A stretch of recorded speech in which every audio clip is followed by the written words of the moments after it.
Wagwan, little video, early morning time. Yes, man. Overcome trouble, ease out. Today I've got a message for you about how to deal with narcissists. Everybody can get in contact with them, especially empath, and then at some point we will wake up and blah blah blah blah. I think I figured really out a good method to deal with these people. The thing is, they trained you and they want to train you, and everything they do, you can use it against them. My method will use their self hate um, against them. So you need to understand that narcissists, no matter how grandiose they present themselves, um, are rooted in insecurity and self hate, okay? And this don't fit together. A grandiose self image and self hate don't go well together, and this is why the hate must be projected onto others.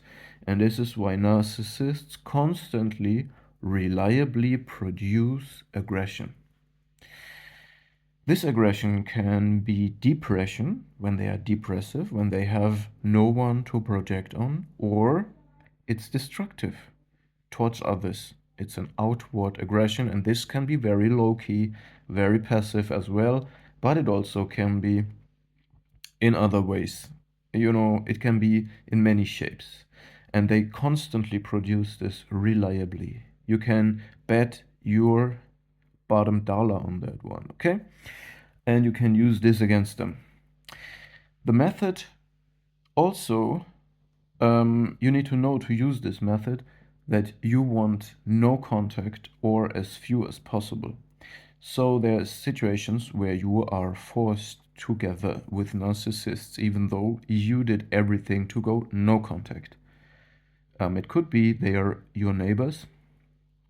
It could be your co-parenting situation, and you always can use this method. You need to be always kind to them. You just return to your original character. You live in your truth, you do the healing. Check out Richard Grennan and Samvaknin for advice how to recover from narcissistic abuse, or check out my channel as well. I'm not on the same level as these licensed professional coaches, of course. And apart from this, you just be in your character. You're just kind and balanced. You just live your life.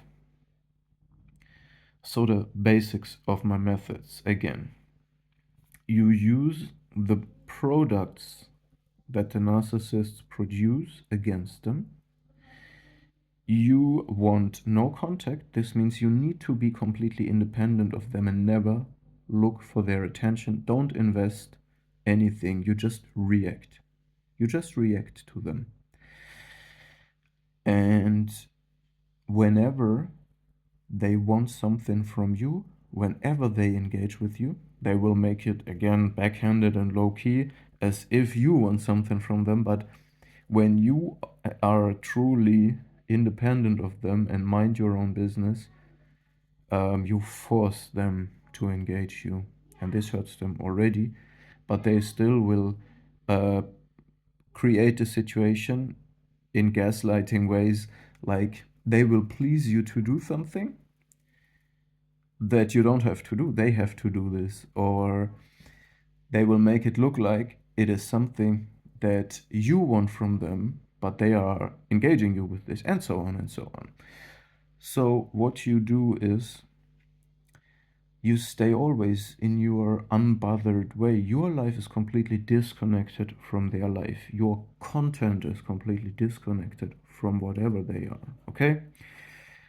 But you store up what they produce because you will feel it. They can't stop it to produce the negativity.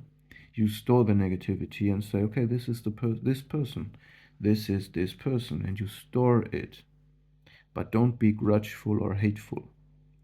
And don't proactively use it against them. This would make you a destructive person. But you're acting from another basis, right? You mind your own business.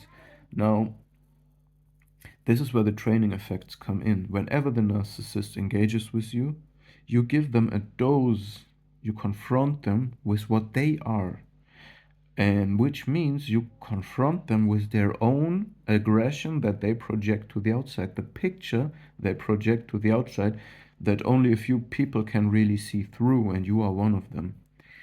Um, this means they always have to look in the mirror when they engage with you, and they are afraid to see who they are and how they look like, because that opposes the false self grandiose image that they want to paint.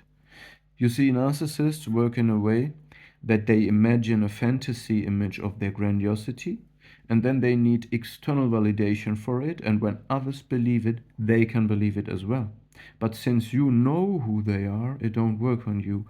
And this is the training effect. They will be trained like a dog that when or a cat, whenever they come to you, you give them a cold shower.